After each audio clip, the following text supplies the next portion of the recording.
Shalom Aleichem. Puji syukur kita persembahkan kepada Tuhan Yesus, Kepala Gereja kita, yang senantiasa mengasihi dan memberkati kita dengan berkat yang melimpah. Kita jumpa lagi melalui renungan harian Toraya, Minggu 17 September 2023.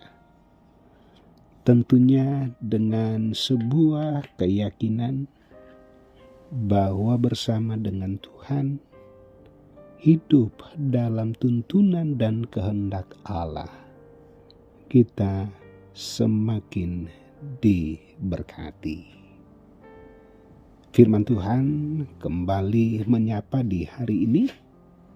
Kita sambut firman-Nya, kita berdoa.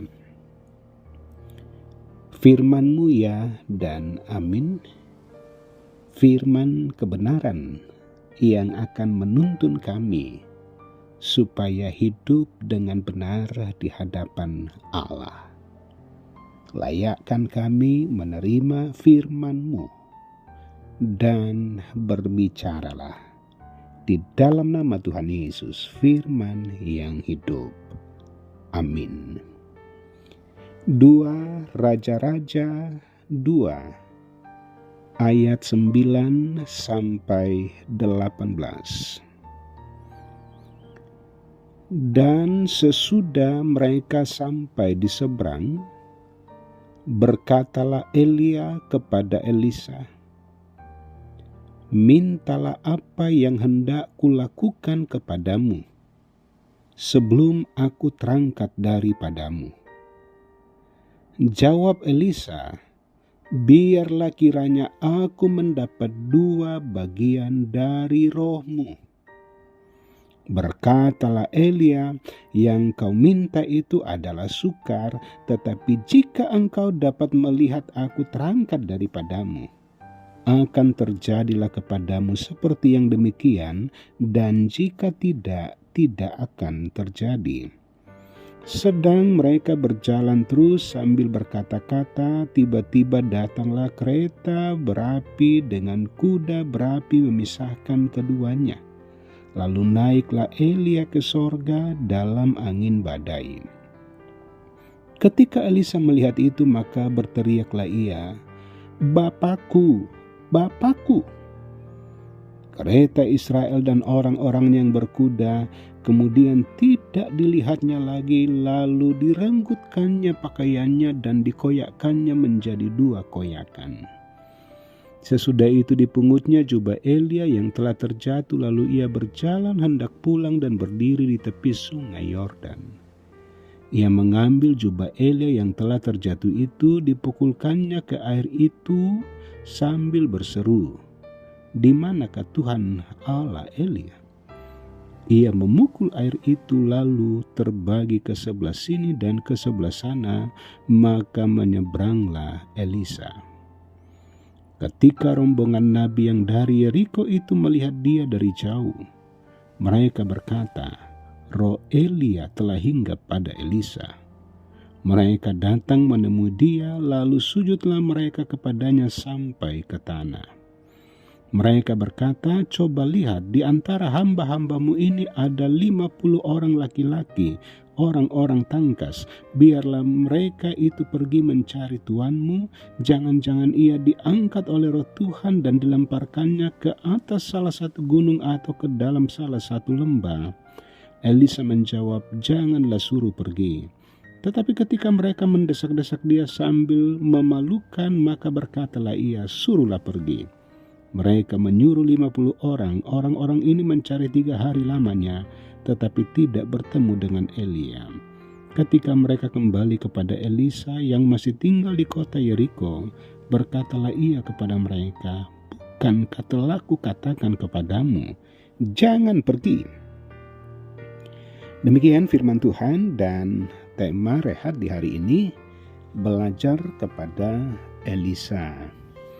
Sobat Rehat, pada masa-masa sekarang menjelang tahun 2024, Berita tentang calon pemimpin bangsa, calon wakil rakyat kian marak menjadi perbincangan dan muncul ke permukaan.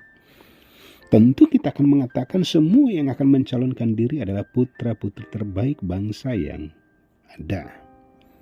Mereka ingin memberikan diri untuk melayani rakyat dan bangsa. Akan tetapi sebuah pertanyaan sederhana bahwa apakah mereka terlalu proses panjang yang mana mereka telah ditempa dan dipersiapkan untuk melayani. Kiranya tidak ada yang bersifat instan. Sobat Rehat, setelah Elisa mengetahui bahwa ia akan menggantikan Elia, ia benar-benar mempersiapkan diri dengan terus mengikuti Elia. Elia yang akan segera terangkat ke sorga akan meletakkan tongkat kepemimpinan kepadanya yang harus dipertanggungjawabkan kepada Tuhan. Ia terus mempersiapkan diri dengan selalu mengikuti Elia kemanapun Elia pergi. Dalam perjalanan tersebut matanya kian terbuka menyaksikan kuasa dan kedahsyatan Tuhan. Dan pengalaman itulah yang semakin menyadarkan bahwa sekalipun tanggung jawab yang akan diembannya cukup berat, namun kebergantungan kepada Tuhan akan menolong dan memampukan untuk tugas tersebut. Sobat Rehat, tentunya tidak mudah untuk menjadi seorang pemimpin. Seorang pemimpin harus sadar bahwa tanggung jawabnya bukan hanya untuk dirinya, bukan hanya untuk keluarganya, untuk kelompoknya, tetapi juga bagi orang lain. Karena itu menjadi seorang pemimpin harus mengalami proses dan mempersiapkan diri dengan sebaik-baiknya. Kepemimpinan Kristen adalah kepemimpinan untuk melayani. Sikap Elisa dalam mempersiapkan diri untuk menggantikan Elia patut menjadi teladan dalam rangka mempersiapkan diri kita menjadi pemimpin. Pemimpin untuk diri kita, pemimpin di tengah keluarga, pemimpin di tengah persekutuan, ataukah juga di tempat-tempat lain di masyarakat, di tengah bangsa dan negara kita. Tuhan Yesus dimuliakan. Amin. Mari berdoa. Bapa di sorga, kami bersyukur firman-Mu di hari ini. Bagaimana teladan Elisa yang sungguh-sungguh percaya bahwa Tuhan berkarya dan memberikan tanggung jawab kepada gurunya Elia. Dan itu menjadi sebuah inspirasi bagi Elisa untuk terus mengikuti jejak Elia, melakukan hal-hal yang indah yang Allah percayakan baginya. Tuhan, kami tidaklah seperti Elia, kami bukanlah Elisa, tetapi teladan-teladan mereka juga menjadi kekuatan, menjadi sumber sukacita bagi kami untuk terus percaya dan mengandalkan Tuhan. Menjadi pemimpin untuk menata diri kami, menata keluarga kami, bekerja di lingkungan profesi usaha kami dengan sebaik-baiknya di mana saja kami berada, bahwa layaklah kami berikan tempat bagi Tuhan untuk menata dan menuntun kehidupan kami. Bapa di sorga, setiap anak-anak Tuhan di hari ini tentunya punya pergumulan, yang sakit, yang berduka, bahkan yang punya beban bersama dengan keluarga ataukah dengan tetangga bertetangga. Di dalam Tuhan ada kelegaan, bersama dengan Tuhan senantiasa ada solusi. Bapa, lanjutkan kasih-Mu dan ampuni kami dengan segala dosa keterbatasan kami di dalam nama Tuhan Yesus. Amin. Sobat Rehat, demikian sapaan firman Tuhan. Tuhan Yesus memberkati.